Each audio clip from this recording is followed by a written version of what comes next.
How big change happens. You might have guessed it's rarely a simple linear point A to point B. In fact, it's complex enough that we devote a whole course to it called Social Change at our University of Houston Foresight graduate program. For today's purposes, let's look at three of the major patterns. The first one is called random, which means there is no pattern. Things just happen and there's no rhyme or reason to it. Something to consider. The second pattern is called cyclical. And you've probably heard this, what goes around comes around. And there are many popular cycle theories. You might remember Strauss and Howe's Generations, noting the repeating patterns over time. The third pattern is called developmental. And that says there is a consistent direction of change over time. A variation of that, called progress theories, says that that direction is in fact positive. We're not going to make that judgment. We're going to say, for the purposes of development, it is a consistent direction towards greater complexity, in turn requiring greater choice.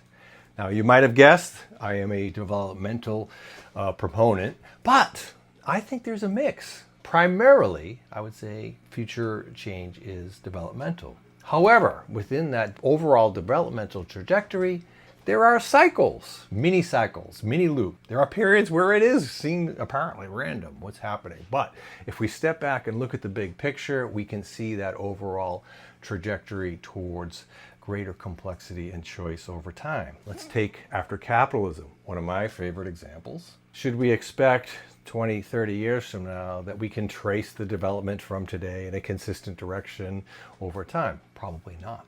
We'll likely have seen periods where there's relatively little happening, or so it appears.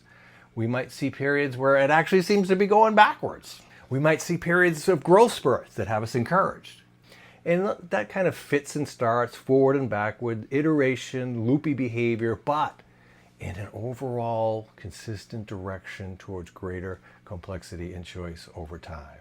So it'd be fun to think about what do I believe in terms of how big change happens, and we can watch and learn as the future unfolds. Stay tuned.